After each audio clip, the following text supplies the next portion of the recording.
four students push carts filled with sports equipment across the gym. Each student pushes with the same amount of force. Which cart has the greatest change in speed?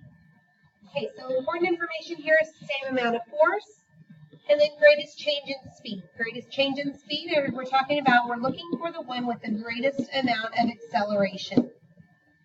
So we're going to use the formula force equals mass times acceleration. We put that into our triangle. Force stays on top. Mass and acceleration are at the bottom. So, being that it's the same amount of force, we just can come up with a random force. So we can use force equals 10 newtons on all of these. For the first one, acceleration, when solving for acceleration, we cover up acceleration over here. And our new formula is force divided by mass. Our force of 10 newtons divided by the mass of 10 kilograms is going to give an acceleration of 1 meter per second squared. On the next one, again, we'll use acceleration equals force divided by mass. My force of 10 newtons that we're using for everybody times 15, or divided by 15 is going to be 0.6 repeating. So it's not this one because we're looking for the biggest one. This is a decimal. That's 1 up there. The next one is going to be, again, acceleration. It's force divided by mass. We're using the force of 10 newtons divided by 20 kilograms. That's going to be half, so it's going to be 0.5 meters per second squared. Again, that's bigger. That's smaller. And the last one, acceleration equals force divided by mass. My force of 10 newtons divided by my mass of 25. 10 divided by 2. 10 divided by 25 is not that. 0.4. Again, smaller than the first one, which was 1. So my correct answer is going to be A. Now, we did not even have to do all of these here because we should know that the smaller mass, if given the same amount of force, should accelerate the fastest. However, this is one way that we can determine for sure that this is the correct answer. Number 2, a leaf fell from a tree branch. The path it followed is shown in the diagram below. Which of these best describes why the leaf fell in a crooked path instead of straight down? Objects with irregular shapes never fall in straight lines. Air currents and gravity apply changing and unbalanced forces to the leaf. The upward force of the air in the leaf was greater than the downward force of gravity, or once the leaf was in motion, it continued moving in the same direction because the forces weren't balanced. It fell through a crooked path. If it were to fall straight down without ever slowing down or whatever, then it would be considered balanced. But it didn't. It went around and changed direction. So that is all caused by unbalanced forces. Those air currents, so we can already eliminate J as it says they were balanced. You're not going to have for H, upward force of the air in the leaf greater than the downward force of gravity. So that one's just going to be automatic. I can't even talk. The correct answer is going to be air currents and gravity. Apply changing and unbalanced forces to the leaf. So unbalanced forces cause a change in motion and or speed. Speed and direction. The correct answer here is G.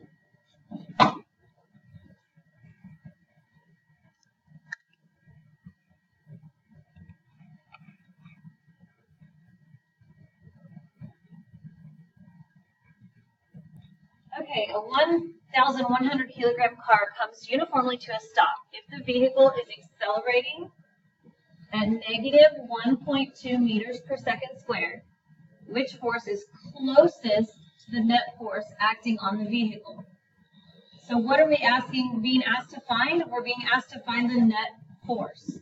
And we know our formula is force equals mass times acceleration. We don't need to use the triangle since the formula is already set up to solve for force. We come back and look at what information we're given. 1,100 kilograms. Kilograms is a mass. And negative 1.2 meters per second squared, that's an acceleration. The negative simply means that it is slowing down, so we really don't need to worry about the negative when we're solving for the force, because it just means that it's a negative acceleration or slowing down. Which one is closest? Force equals mass times acceleration. We take 1,100 kilograms, multiply it times 1.2 meters per second squared, giving us a force of 1,320 newtons. Well, none of these is equal to 1,320 newtons, but V is 1,300 newtons, which is the closest number to the number that we got for this problem. A basketball with a mass of 0.6 kilograms is accelerated with a force of 10.8 newtons. If resisting forces are ignored, what is the acceleration of the basketball to the nearest meter per second squared? Record your answer and fill in the bubbles on your answer document. Be sure to use the correct place value. So let's come back and first of all figure out what the question is asking us to find. A basketball with a mass of 60 kilograms is accelerated with a force of 10.8 newtons. If resisting forces are ignored, what is the acceleration of the basketball to the nearest meter per second squared? Well, we know the formula that we have in our formula chart is force equals mass times acceleration. But since we're being asked to solve for acceleration, we can use our triangle. We cover up acceleration, giving us a formula of acceleration equals force divided by mass.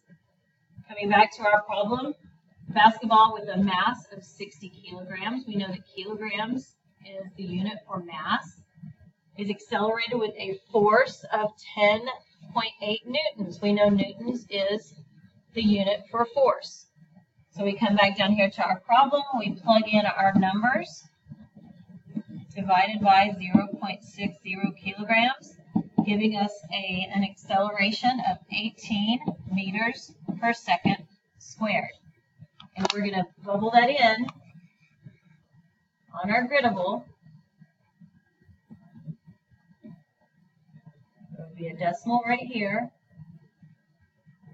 And it would be the 1 and the 8 would be right in front of the decimal, because our decimal down here would be behind the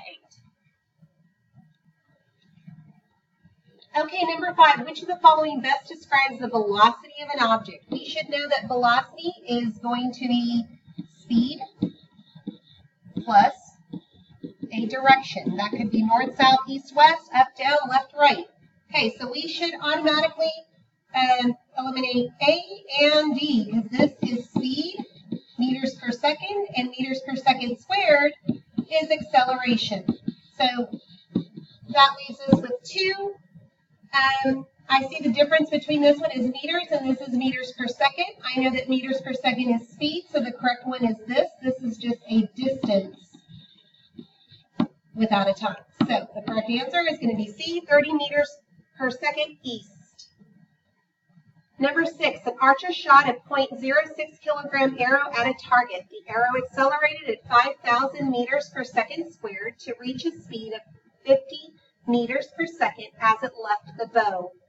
During this acceleration, what was the net force on the arrow to the nearest newton? Okay, so what we're looking for right here is we have 0.06 kilograms. I know that's going to be mass. And it says that the arrow accelerated at 5,000 meters per second squared. So that's going to be my acceleration. I'm looking for the net force. So this information over here is not needed. We are going to be using the formula force equals mass times acceleration, and we just plug it in. We've got my mass, which is 0.06 kilograms, times my acceleration, which is going to be 5,000, and that is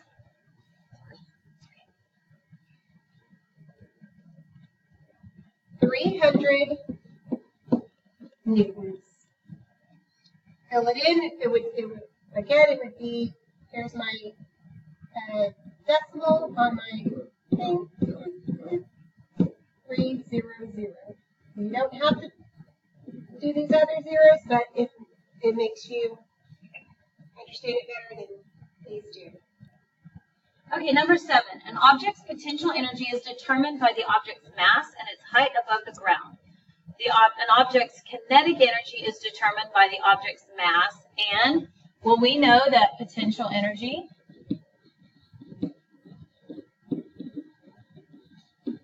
is stored, remember the song, and kinetic energy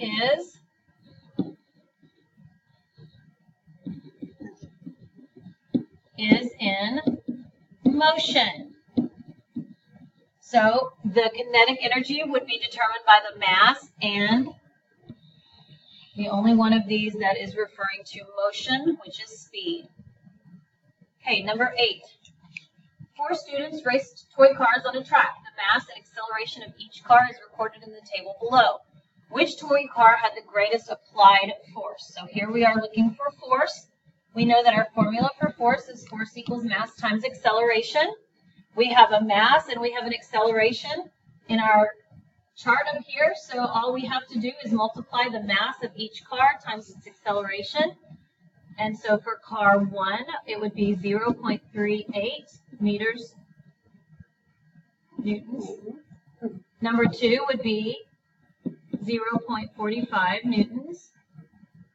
Car 3 would have a force of 0.375 newtons. And car 4 would have a force of 0.525 newtons. So now we're looking to see which one has the greatest applied force.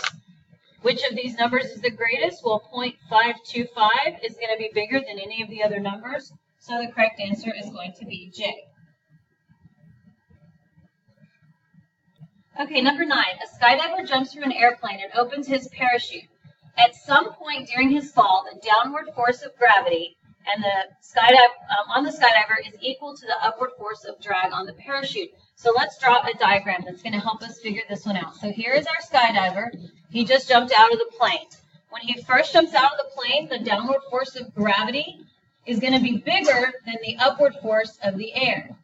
So he is going to be accelerating at that point. At some point, as it says here, during his fall, the downward force of gravity on the skydiver is equal to the upward force of drag on the parachute. So after he falls for a little bit longer, the downward force of gravity is equal to the upward force of air. That doesn't mean he stops falling.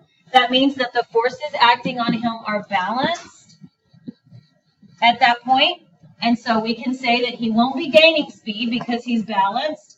He won't be decreasing speed because he's balanced. And he won't be changing direction because he's balanced. Once he's balanced, the only option for him is to move at a constant speed.